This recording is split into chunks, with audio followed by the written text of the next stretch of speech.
If all the voices you hear in your head are not all yours, that would change the way you dealt with them. That would change the way you worked with consciousness. And that's what I'm going to talk about today.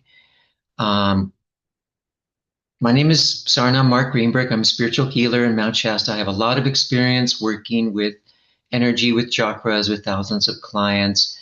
And that's what I'm sharing from that experience, not something I've read in a book. So I want to talk about consciousness and new ideas in consciousness that are actually old ideas. We've been living under this kind of scientific materialist paradigm, materialist reductionist, that's what some people call it, that has assumed that consciousness is a product of biology, a product of the brain.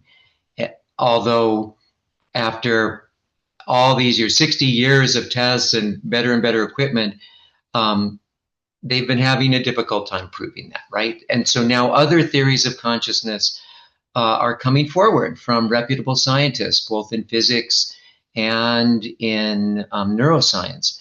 I have a friend who's a neuroscientist, and from the research she'd seen, and again, all these failed experiments to prove that consciousness was emanating from the biology of the brain, she had come to the working hypothesis that the brain was more of an interface between consciousness and the body. In the old days, they might say the soul or the spirit and the body, and that also it was a transceiver for information. So consciousness was broadcasting and also being received.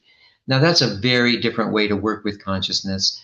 And for you and your personal life, I just want to talk about, right, the things that affect you, which would be the thoughts in your mind, your dreams at night. Both these things, in my experience, not just my personal experience, but also my experience with my clients, can be affected by another consciousness, whether it's a human consciousness or whether it's an astral consciousness that we can't see with our limited vision, okay, which is very limited to this narrow band of visual light. That just because we can't see it doesn't mean it doesn't exist. And so in that in that realm, I'm going to talk about quartz. I'm going to keep this pretty brief, just an introduction, just so you can open up to the possibility that there could be a different way to work with, these thoughts or images, whether they're during the day or at night, that you're having in your own mind, um, and see if you can separate them from the ones that are internal. We all grow up with a certain kind of childhood patterns, childhood beliefs. Those are internal things that we have to deal with, and they can produce self-critical and self-deprecating thoughts. But then there can also be other things, you might say, intruding or adding to that. And those, in my experience, because I can perceive things on the astral plane to a certain extent. I wouldn't say I have complete vision, but I can see chords, I can see chakras, I can see things like that. That's my personal gift, and which I developed over time. I didn't have it that way initially. And what I see oftentimes when someone's really being bothered by a pernicious negative voice or negative chatter or negative self-talk or something that feels like intrusive thoughts, there's often a cord. Usually it's around the throat chakra, somewhere around, could be the front, could be the side, could be the back, could be either side. Sometimes also the third eye is included. And if I see attachments there, I usually see them at the back of the third eye, which very few people even think about the back of the third eye existing. But yes, there's a front of the third eye and a back of the third eye. And really the center of the third eye is inside your head around the pineal gland. And again, that's a way of perceiving things beyond our physical senses, beyond especially sight and hearing, clairaudience, clairvoyance, et cetera, et cetera. So, yeah, so especially entities or humans who are affecting your dreams, yes, there's likely to be some effect or some attachment around the third eye. Now, it's not always the back of the third. Sometimes it is the side. I often see attachments here around this right temple in particular that are also affecting the third eye. The chakras, although they primarily, there's a front and a back, is the primary structure, especially at the throat chakra, at the sides, because there's ear chakras are also affected. So a lot of times these cords are with other people, people you know, could be family members, could be loved ones. Certainly people who are in an intimate relationship always have cords between them. I always see that. Heart cords, throat chakra cords, communication cords, and cords down in the lower chakras that are affecting the sexual energy and the emotions. I will touch on that. Cords that are affecting the sacral chakra in the gut, in the emotions, those are primarily feeling cords. You know, the gut brain is just feeling things. It's not thinking like the intellect up here. And so those are cords there are more likely to affect your feelings, sometimes your desires, sometimes your impulses, or sexual impulses can be affected by cords there. So I'm just bringing awareness to this general subject. I'm going to make a more detailed video about what to really do about that. But the basic technique I use, and you can see this outlined in some of my other videos like energy hygiene, is to start with yourself. Always start in your own heart. Center in your heart. Take some deep breaths in your heart. Think about something, a happy memory, something that gives you a good feeling of joy or gratitude in your heart, and just expand that feeling. You don't have to see anything. Just expand the feelings. You're feeling like, okay, instead of an energy of dread or fear, I've got an energy of joy or gratitude in my heart. That, to me, when I see that, it looks like a ball of golden light. And then from that place, you want to send that light up to your crown chakra.